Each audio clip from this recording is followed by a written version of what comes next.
श्री स्वामी समर्थ अनुभूती या चॅनलमध्ये आपलं स्वामीमय असं स्वागत आहे। जर चॅनलला सबस्क्राइब केलं नसेल तर लगेच सबस्क्राइब करा की जेणेकरून येणाऱ्या नवीन व्हिडिओचे नोटिफिकेशन तुम्हाला सर्वात पहिले मिळतील।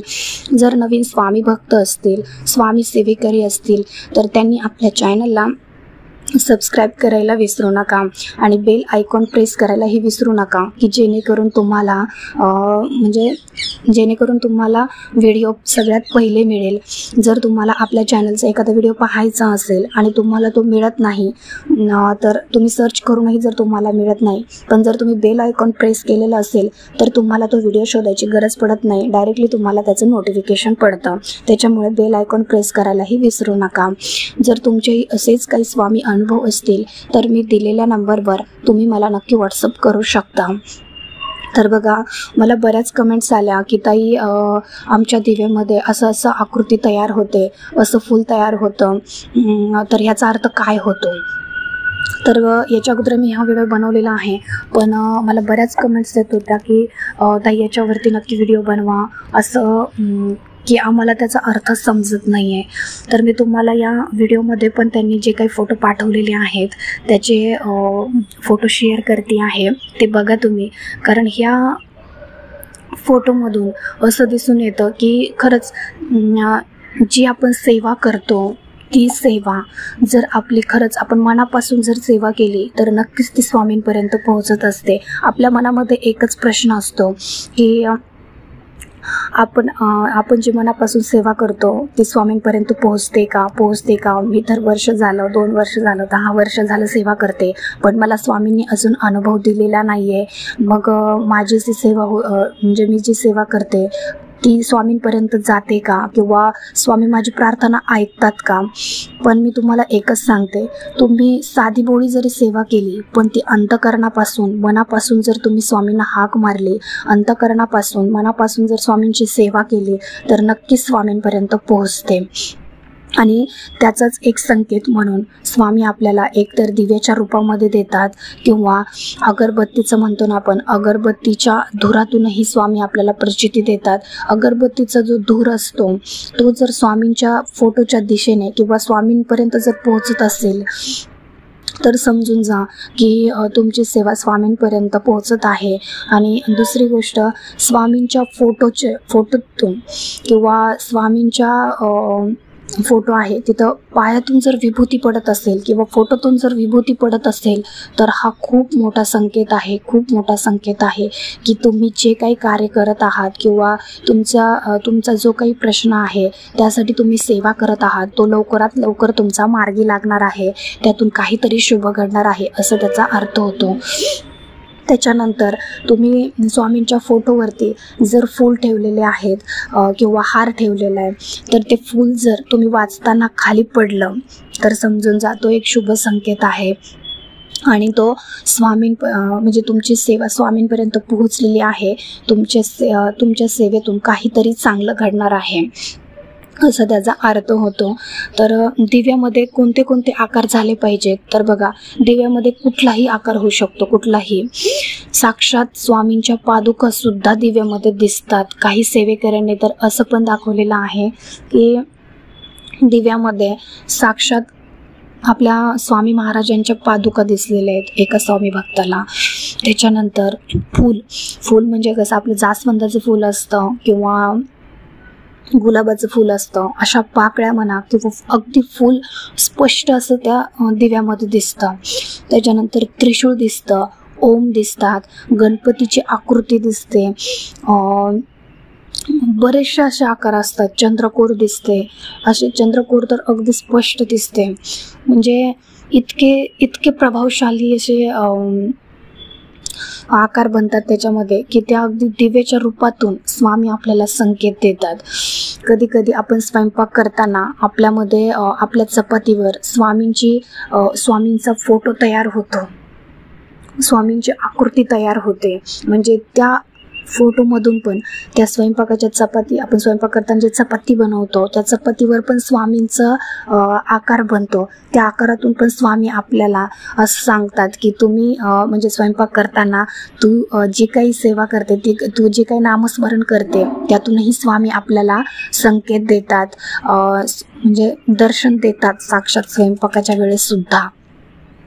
त्याच्यानंतर आपण जर एखाद्याला म्हणतो ना रांगोळी वगैरे काढतो, आपण देवासमोर रांगोळी काढतो, तर त्या रांगोळी काढताना सुद्धा त्यातून पाऊल असे उमटलेले दिसलेले आहे. त्या रांगोळीच्या ह्याच्यामध्ये पण आपण रांगोळी काढताना वेगळी काढलेली असते, एखादा जर म्हणजे डिझाईन वेगळी काढली तर त्या डिझाईनमधून पण स्वामींचं चित्र उमटलेलं आहे. म्हणजे इतकी प्रभावशाली अशी सेवा आहे नाही की तुम्हाला मी शब्दात पण सांगू शकत नाही. इतकं म्हणजे स्वामी आपल्याला कोणत्या ना कोणत्या कसल्याही रूपातून आपल्याला संकेत देत असतात. म्हणजे इतकी स्वामींची सेवा आपण जर मनापासून केली तर ती नक्की स्वामींपर्यंत पोहोचते. आणि कुठलीही सेवा करा, तुम्ही नामस्मरण करा, तारक मंत्र म्हणा, स्वामी चरित्र सारामृताचे अध्याय वाचा, स्वामी चरित्र सारामृताचं पारायण करा, कुठलीही सेवा असू द्या, कुठलीही, ती स्वामींपर्यंत पोहोचते म्हणजे पोहोचतेच. कारण तुम्ही ती अंतःकरणापासून मनापासून स्वामींची सेवा करत असता आणि नक्कीच त्याचं फळ स्वामी आपल्याला देतात म्हणजे देतातच. कारण हा जो संकेत आहे ते खूप शुभ संकेत मानले जातात, खूप शुभ संकेत मानले जातात. पण जर तुमच्यासोबत जर काही अशुभ घडणार असेल तर काय होतं, अगरबत्ती जर तुम्ही लावत आहात आणि ती जर अचानक पडली तर तो एक अशुभ संकेत मानला जातो अगरबत्तीचा. त्याच्यानंतर एखाद्याचं जर घोर संकट येणार असेल, काहीतरी अशुभ घडणार असेल तर तेव्हा काय होतं, स्वामींची जो काही फोटो आहे, मूर्ती आहे, त्या फोटोला सुद्धा कधी असं तडा गेल्यासारखं वाटतं. म्हणजे साक्षात स्वामी महाराज तुमच्यावरचं संकट जे काही आहे, दुःख, ते स्वतःवरती घेत असतात. म्हणजे स्वतःवर स्वामींनी ते संकट घेतलेलं असतं, दुःख तुमचं घेतलेलं असतं. म्हणून तसं ते फोटोच्या रूपामध्ये दिसतं, आपल्याला मूर्तीच्या रूपामध्ये दिसतं. तर नक्कीच या प्रश्नांची उत्तरं तुम्हाला मिळालेली असतील की दिव्याच्या रूपामध्ये म्हणा किंवा कोणत्याही रूपामध्ये. मी तुम्हाला त्या आकृत्या पूर्ण शेअर केलेल्या आहेत व्हिडिओमध्ये, त्या पहा तुम्ही. की बघा, प्रत्येक भक्ताला स्वामी कोणत्या ना कोणत्या तरी रूपामध्ये दर्शन देत असतात. जर तुमच्या दारावरती एखादा साधू म्हणजे झोळी घेऊन म्हणा किंवा कोणत्याही साधूच्या रूपामध्ये जर आलेला असेल तर त्याला कधीच तुम्ही असं बिना भिक्षा देता किंवा न वाढता तुम्ही मोकळ्या हाताने कधीच पाठवू नका. कारण त्या रूपामध्ये पण स्वामी आपल्याला येऊन आपल्यातली भिक्षा कशासाठी मागतात की आपल्या घरातले जे दुःख आहेत, जे काही दारिद्र्य आहे, ज्या काही अडचणी आहेत त्या आपल्या झोळीमध्ये घेऊन तुमच्या त्या घरातले काही दारिद्र्य, दुःख, अडचणी दूर करतात. त्याच्यासाठी ते झोळी घेऊन भिक्षा मागत असतात. त्याच्यामुळे त्यांना कधीच तुम्ही मोकळ्या हाताने लावू नका. जे काही घरामध्ये आहे, चपाती, भाजी, भाकरी, एखादं फळ असेल किंवा काही असू द्या, पण ते त्यांना दान करा, जीव घाला आणि त्यांना जे पाहिजे ते द्या. पण मोकळ्या हाताने कधीच लावू नका. कारण कोणत्या रूपामध्ये स्वामी येऊन तुमचं दर्शन म्हणजे तुम्हाला दर्शन देतील ते कळणार सुद्धा नाही. इतके म्हणजे स्वामींची लीला अगाध आहे. स्वामींबद्दल जेवढं बोलावं तेवढं खरंच खूप कमी आहे. म्हणजे किती बोला तरी कमी शब्द पडतात. इतकी स्वामींची लीला अगाध आहे.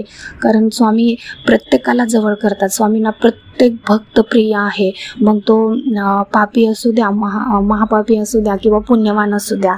पण एकच आहे की पापी लोकाला स्वामी पापी लोकांना कमी म्हणजे भरभरून देतात, सगळं देतात, पण त्यांना साथ कधीच देत नाहीत संकटाच्या वेळी, दुःखाच्या वेळी.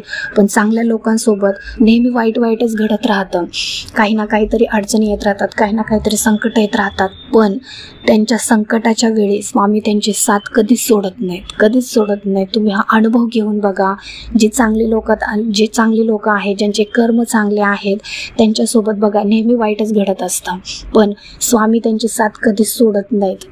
सुईच्या टोकापर्यंत जरी ते गेलेले असतील तर तिथूनही त्यांना माघारी आणतात. ही ताकद आपल्या स्वामी सेवेत आहेत, स्वामी महाराजांपर्यंत आहे. त्यामुळे स्वामींचे चरण कधीच सोडू नका.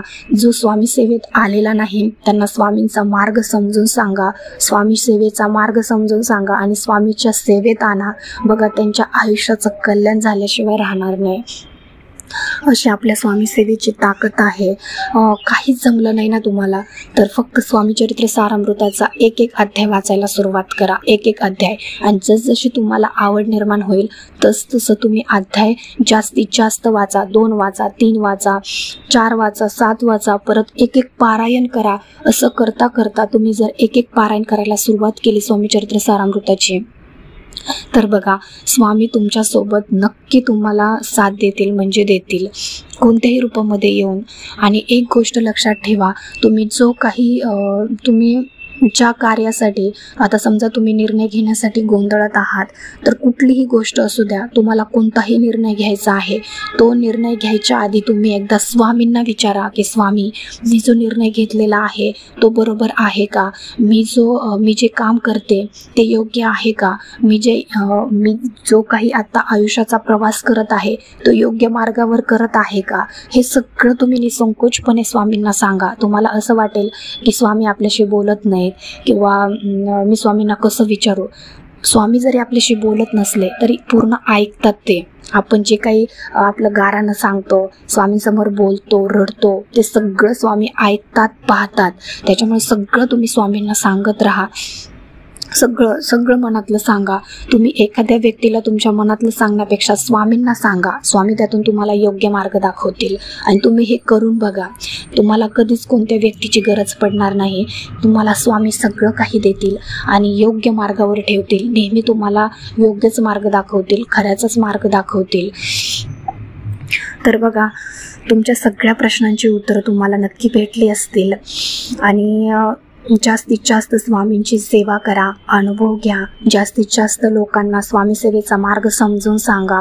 जास्तीत जास्त सेवेकरी घडवा की जेणेकरून आपल्या हातून काहीतरी पुण्याचा वाटा घडेल. तर बघा, हा व्हिडिओ तुम्हाला आवडला असेल तर जास्तीत जास्त लोकांपर्यंत शेअर करा. आवडला असेल तर लाईक, शेअर आणि सबस्क्राईब करा. भेटूया अशाच एका नवीन व्हिडिओसोबत. तोपर्यंत सर्वांना श्री स्वामी समर्थ.